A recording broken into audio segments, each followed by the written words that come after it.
1 week into the new year, 1 week into 2025, how are we faring on our new year resolutions? How are we faring on all the goals and expectations that we had set for ourselves on the 31st of December? So, this is a topic which is very dear to me because I have been in the same boat in my 20s when I used to set a lot of resolutions, goals on the 31st, write it down. Sometimes I used to buy a planner as well, planner or a diary. Of course, not very expensive ones, but ones that are pristine, new. Um, I remember going to Landmark bookstore and buying a planner or a diary to write down my resolutions and goals. I would keep track of them for the first few days and afterwards it would fizzle away. This had happened at least 2 3 years in a row, and then I thought about it and I realized that these resolutions are goals that we have set into the future. But what are we going to do about it today? We need to think through those aspects first before we set out on resolutions.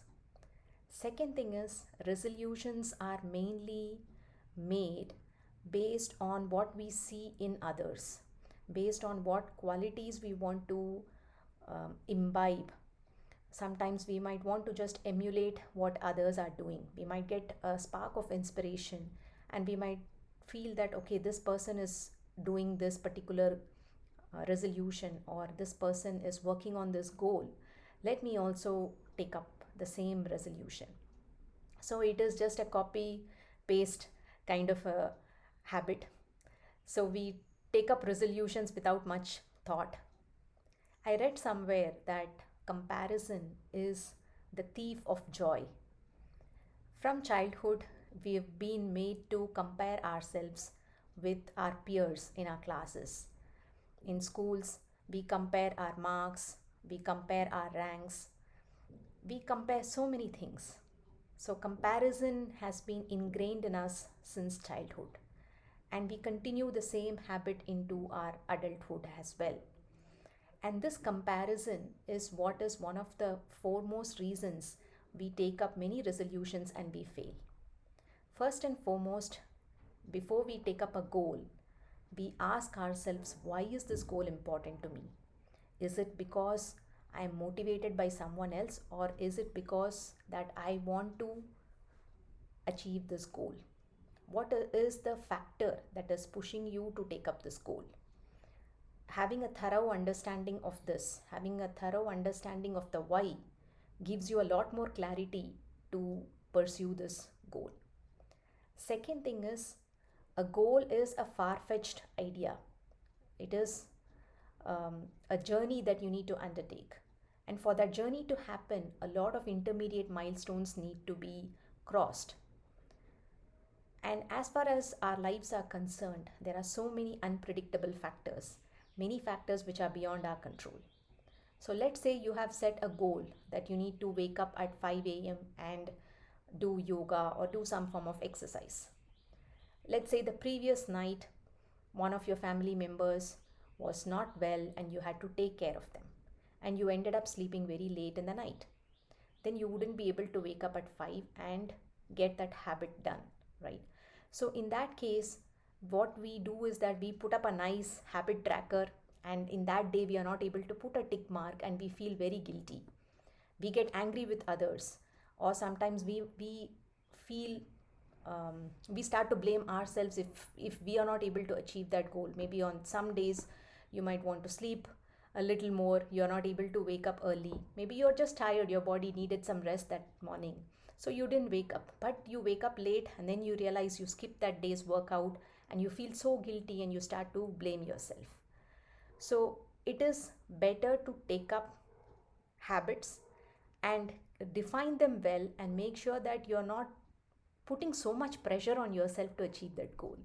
Being more gentle with yourself, being more kind to yourself, and having a clear clarity on why you want to achieve a goal or why you want to work on a particular resolution, that helps us to carry this enthusiasm over the long run.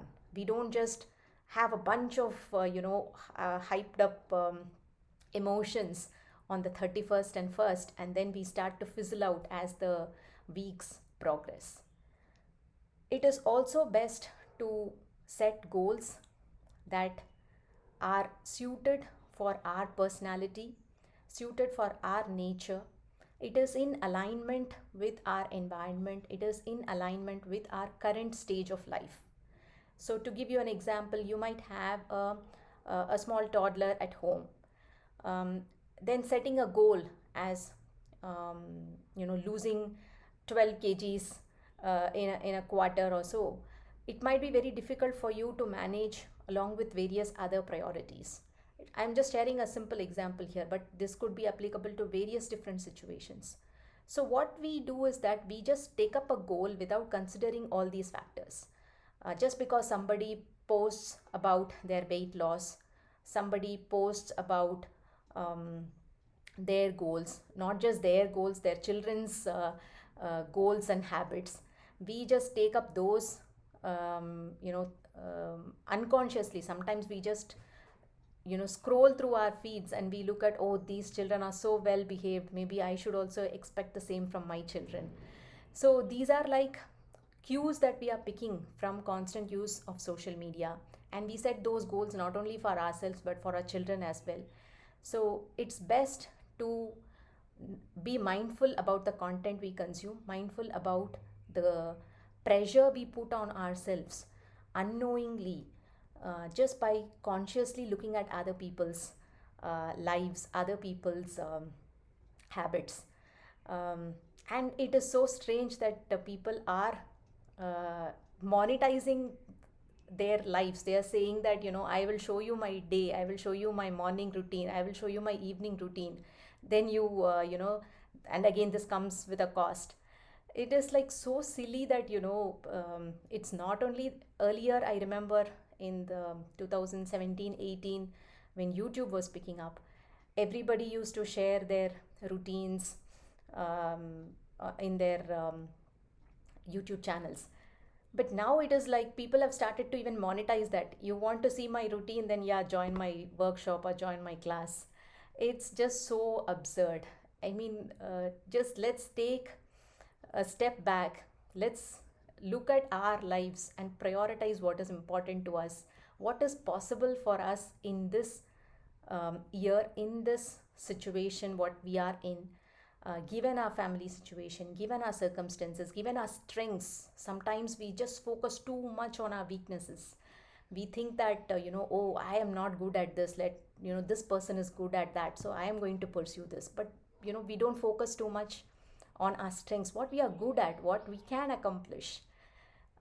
So these are some of the thoughts that I've been wanting to share, because this new year time frame is when I see a lot of health and wellness apps, productivity apps, so-called productivity gurus. They all mint such huge loads of money because of this enthusiasm that just sparks for a few days and then it fizzles out. So uh, just think about it.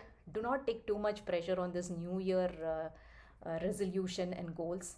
Be very realistic. Whatever you need to achieve, you can start from today. It's 9th Jan, it's okay. You can start from 31st Jan, you can start from 30th December. Doesn't matter, it's just another day. But be very clear about what are the habits that you can work towards. What is it that you want to do, right? Without putting any pressure. And this, the what needs to be driven or backed up by a strong why. And this why has to come from within, not by external factors. So do take the time to think through these points, and if you have any comments, do share it below. Thank you.